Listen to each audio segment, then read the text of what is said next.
Assalamualaikum Sobat Film. Pagi yang cerah dan penuh semangat, kali ini Mimin mau ngajak kalian semua buat menjelajahi petualangan seru detektif kocak di negeri Sakura.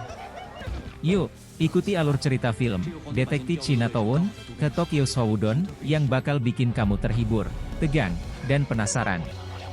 Rasakan ketegangan saat mereka berhadapan dengan penjahat kelas kakap dan memecahkan teka-teki rumit. Selamat menyaksikan. Film dibuka dengan Xiao Feng, seorang pemuda pendiam, yang terpaku pada kenangan masa lalunya bersama ayahnya.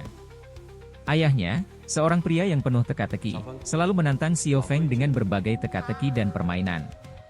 Suatu hari, ayahnya memberikan tantangan yang aneh, menghitung berapa banyak orang yang keluar masuk toko saat itu. Xiao Feng, yang terobsesi dengan tantangan ayahnya, mulai menghitung dengan rajin. Di balik senyumnya yang hangat, ayahnya menyimpan rahasia besar. Dia adalah seorang buronan yang diincar polisi. Tantangan itu hanyalah cara untuk mengalihkan perhatian Xiao Feng dan memberinya waktu untuk melarikan diri. Tragedi melanda ketika polisi akhirnya menemukan ayah Xiao Feng.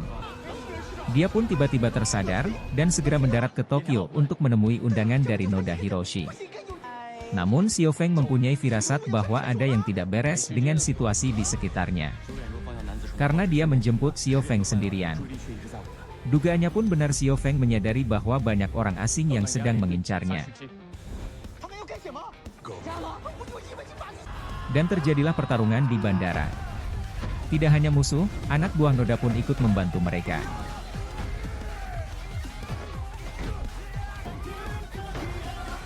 Pertarungan akhirnya terjadi.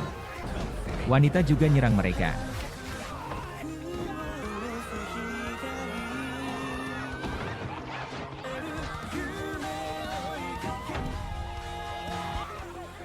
Namun, dengan gaya epiknya, mereka pun berhasil kabur. Tak sampai di situ saja, setibanya di kereta, mereka juga sudah ditunggu detektif No. 1 di Thailand yang bernama Jack Jaa. Dia sangat terkenal kan kuat. Noda juga masih mempunyai tim cadangan. Namun, dapat dikalahkan oleh Jack Jaa dengan mudahnya. Xiao Tang menawarkan dirinya untuk mengatasi Jack Jaa. Namun, Xiao Tang terlihat khawatir dan takut untuk menghadapinya.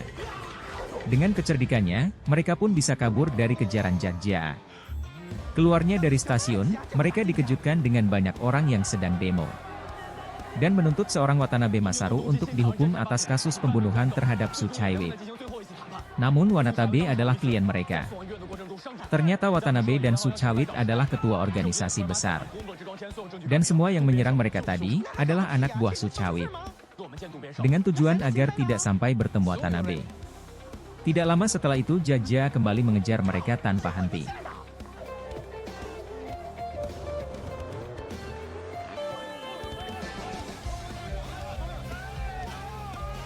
Dengan jengkelnya, Noda pun menghambat pergerakan Jack Jaa. Xiao Feng dan Xiao Tang bergegas pergi ke pemandian untuk bertemu Watanabe sang ketua Yakuza. Di sana mereka sangat panik, karena di sana banyak Yakuza yang seram dan kuat-kuat.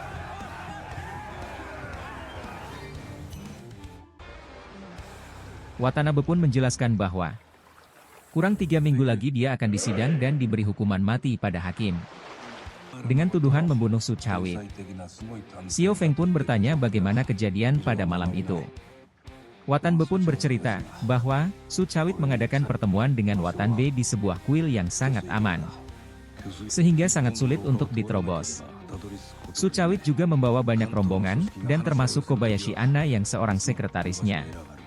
Mereka pun mulai bernegosiasi. Namun, Watanabe merasa ada yang aneh di dalam tehnya. Watanabe tiba-tiba merasa pusing dan pingsan. Setelah itu Watanabe tidak mengingatnya lagi. Setelah bangun, tiba-tiba dia melihat Su Chaiwit pingsan dan tertusuk. Bukan hanya itu, tangannya pun juga tergores, dan ruangan pun berantakan.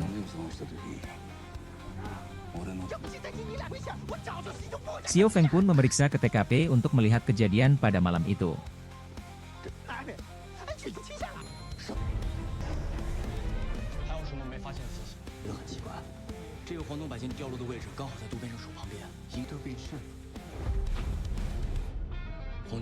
Dengan analisisnya, Xiao Feng memutuskan untuk pergi ke rumah sakit untuk mengotopsi mayat Su Chaiwit.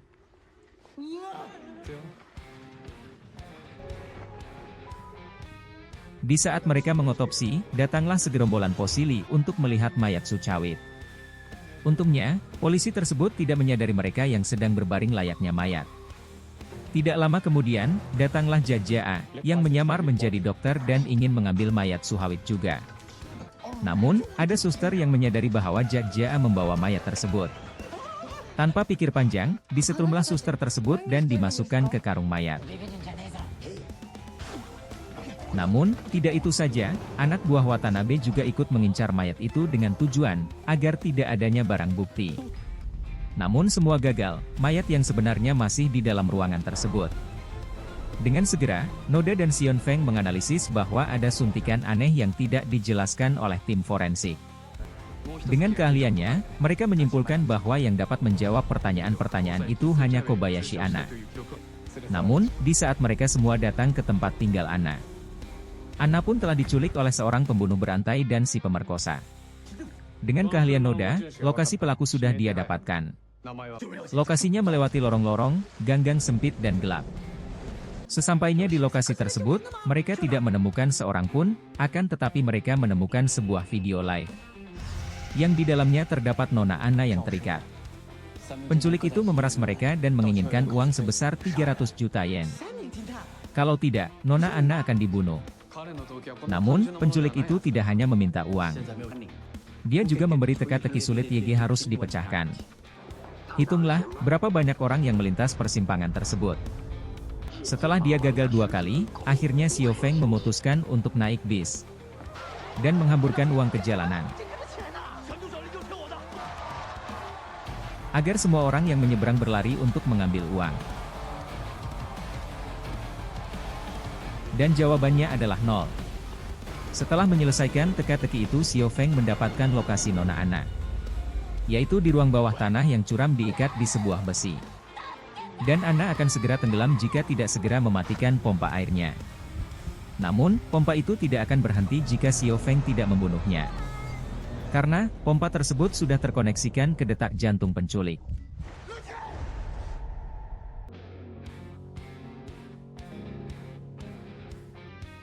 Xiao Feng pun akhirnya ditangkap polisi. Karena dugaan pembunuhan yang terlihat Xiao Feng mendorong si penculik. Semua itu adalah sebuah tes yang diperbuat oleh organisasi yang bernama Ki. Ternyata, ketua polisi tersebut adalah salah satu anggota organisasi Ki.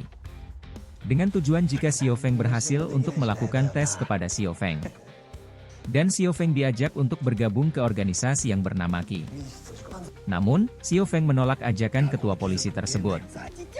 Di sisi lain, teman Xiao Feng menganalisa bahwa Xiao Feng bukanlah pembunuh. Dan ternyata semua sudah dalam rencana Noda dan Xiao Feng.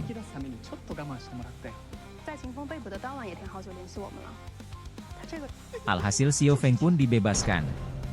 Xiao Feng pun melanjutkan investigasi, dikarenakan waktu sudah mepet. Mereka berpencar, dan diberikan tugas masing-masing. Xiao Tang bertugas mengambil barang bukti di mobil, dan Xiao Fang segera menuju persidangan. Namun, perjalanan mereka tidaklah mulus, banyak hambatan-hambatan yang harus dilalui.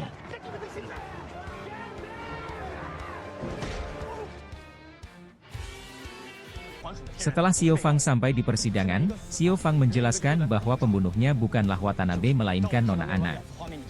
Dan semua dijelaskan bahwa Anna lah yang membunuh Sucawit di dalam mobil dengan menusuk perutnya dengan pecahan kaca yang diselipkan ke saku Sucawit, dengan motif balas dendam. Karena Watanabe adalah ayah dari Anna. Namun Watanabe tiba-tiba mengaku bahwa dialah yang membunuhnya. Dia mengaku karena Watanabe merasa bersalah, pada waktu kecil dia menelantarkan istri dan anaknya. Namun Anna tidak tinggal diam, dengan emosi, Nona Anna menceritakan semua kisah kelam di masa kecilnya.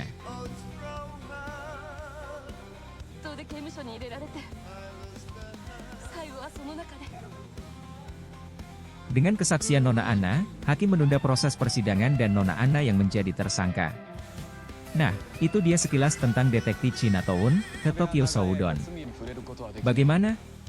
Seru kan? Film ini benar-benar menghibur dan penuh dengan kejutan. Berikan like dan subscribe ke channel YouTube kami untuk video seru lainnya. Bagikan video ini kepada teman-temanmu yang suka film aksi, komedi, dan misteri. Tinggalkan komentar di bawah ini dan beritahu kami pendapatmu tentang film ini.